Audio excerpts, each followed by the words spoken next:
And welcome back once again to Ask Coach Wendy alongside Wendy Mader from T2Coaching.com. I'm Dave Erickson. Today's question comes from one of Wendy's athletes that she coaches. It's indoor versus outdoor bike training. Clearly, we do a lot of indoor cycling in the winter, but we all know that outdoor riding is probably the best for us. What's the pros and cons of indoor versus outdoor bike training? So it is a question that I get asked a lot, and there's so much information. You could Google other coaches' opinions, and I think we all have the same. They're both beneficial to some point in time. I think for skills and drills, whether you do it at summertime or wintertime, doing spinning drills and one-legged drills are really good to do in your trainer because there's no elements of terrain changes or weather changes or stopping and going. But also when you're getting ready for the racing season, I think it's so important to ride outside, especially if you're going to race on a hilly terrain. Sure, if you don't have access to hills, it's best to simulate bigger gear intervals and use like a heart rate or power number to gauge your intensity and to really grind indoors. But it doesn't do the same thing as actual riding up and down hills if you're going to experience in that a race. I know a few athletes who year round, they just train inside, and that's great. It's better than not training at all due to where they live or just due to traffic. I mean, traffic these days it's pretty tough, but they'll get on a hilly course and they're just not quite sure how to master the changing gears on the hill because the elements, the terrain is going to be different than a constant ride as you get indoors. And then riding downhill, if you don't have the experience in your aero bars or not riding downhill, you can't get that downhill riding when you're inside on your trainer.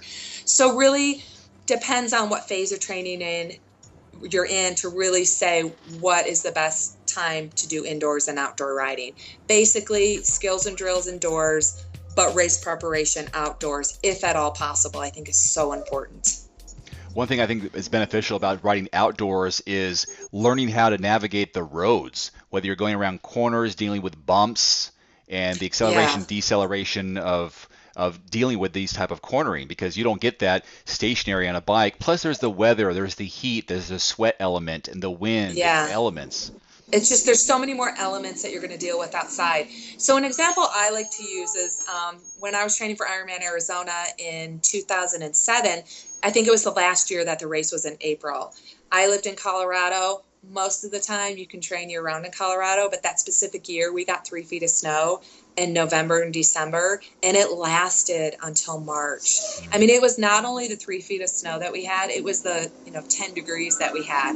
So really having that winter and training for an April Ironman in Arizona, I trained all indoors. So what happened to me is I got really comfortable training indoors. I'm like, you know what? I can do 4 or 5 hours because I got my coffee, I got my water, I got my bathroom, I got my food. I can take breaks anytime. I got the TV, I got my husband around to entertain me.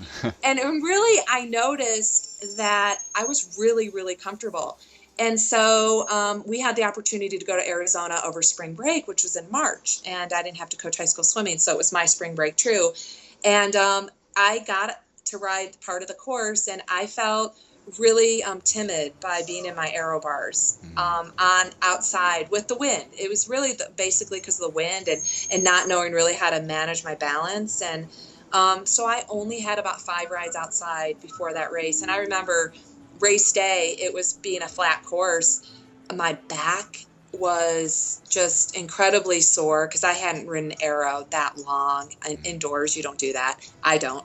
And I did struggle. I did struggle a little bit that year on the bike because I just didn't do the proper outdoor riding build up to that type of endurance event. But I think it applies also to sprints and Olympics. I'm noticing myself training for an Olympic distance right now. When I went to Nashville and I got some training rides in Nashville this past weekend, there were a lot more rollers than what I was used to in Georgia. And I know my course is going to be rolling. So I really had to kind of get in the mindset, just because you're going downhill, it's not that steep. You can stay aero going downhill. So it really kind of helped me riding outside on a similar course that I'm about to race in 2 weeks to just experience staying aero in a downhill position, which I haven't really done much of since I've moved to Georgia. And then in Colorado, when I trained in Colorado, we were going so far up and so far down. I was never aero because it was just too steep to be aero for me. Mm-hmm. So yeah, definitely the elements that outdoor riding brings is so beneficial as you get into that race preparation phase. Great topic, indoor versus outdoor bike training. If you had a question for Wendy, use the hashtag AskCoachWendy on Twitter, Facebook, or YouTube, or simply go to t2coaching.com and leave her a message there, and we will hopefully feature it on an upcoming video. So, Wendy, thanks very much. Thank you. Good luck, everyone.